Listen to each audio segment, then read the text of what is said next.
বাংলাদেশে যারা সামান্য একজন কর্মচারী তার রুমে ঢুকতে গেলেও অনেক পারমিশন নিতে হয়, অনেক সময় ওয়েট করতে হয়। কিন্তু সৌদি আরবে এরকমের কোনো সিস্টেম নেই।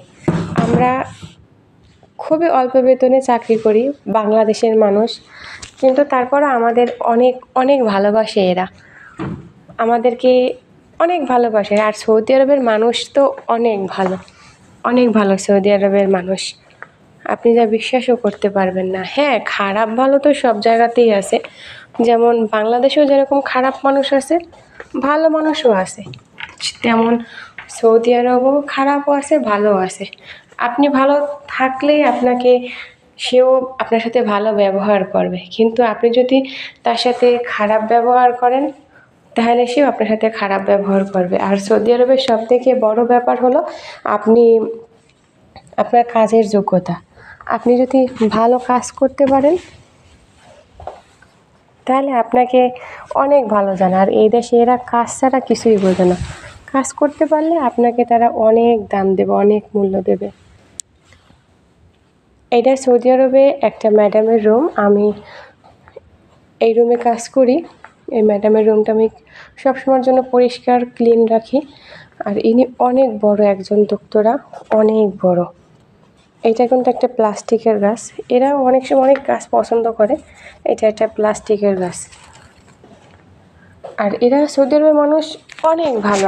আমি তো আজকে 4 বছর যাবৎ এখানটাতে কাজ করতেছি, 4 বছর যাবৎ দেখতেছি ওরা অনেক ভালো মানুষ, ওরা অনেক ভালো জানে। কিন্তু বাংলাদেশের মানুষ যদি এরকম একটা পর্যায়ে যায়, এরকমের একটা জায়গাতে কাজ করে, তাহলে তাদের অহংকার আর হিংসার অভাব থাকে না। কিন্তু এদেশের মানুষের এরকমের অহংকার আর হিংসা নেই, এরকমের কাজ শুধু আরেকটা কথা বলতে কি, যারা বাসা বাড়িতে কাজ করে তাদেরকে না অনেক টর্চার হওয়া লাগে। বাসা বাড়িতে যারা কাজ করে, অনেকে বলে যে ম্যাডামরা আমাদের সাথে অফিসে যেরকম ব্যবহার করে বাসায় কিন্তু এরকম ব্যবহার করে না, বাসায় নাকি অনেক খারাপ ব্যবহার করে। ওনার বাসায় যে মেয়ে থাকে তারা তো সৌদির ভাষায় খাদ্দামা বলা হয়, ওদের সাথে নাকি অনেক খারাপ ব্যবহার করে।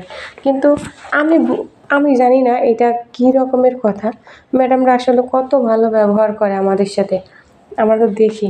আর এরা দেখেন এই যে ব্যাগ স্যাগ সব ফেলায় দিয়ে চলে গেছে, এই যে ব্যাগের ভিতরে টাকা থাকে এগের সব ফালায় দিয়ে এরা চলে যায়। কিন্তু এই যে অন্য একটা রুমে খাবার খাওয়ার জন্য গেছে, এই যে ল্যাপটপ সব কিছু এরকম ফালায় রেখে চলে যায়। আমার পরে প্রায় 1-2 ঘন্টা পরে ওরা খাবার দাবার শেষ দিয়ে তারপর আসে।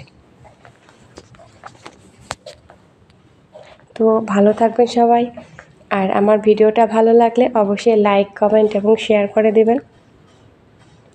আর যদি সৌদি আরবে মহিলাদের আসার কোনো ব্যাপারে কেউর কোনো জানার কিছু থাকে, তাহলে আসলে কেমন কাজ, কী কাজ, তাহলে অবশ্যই আমাকে কমেন্ট করবেন, অবশ্যই আমাকে জানাবেন যে কে কী জানতে চান বা কিছু। ওকে, ভালো থাকবেন সবাই, আসসালামু আলাইকুম।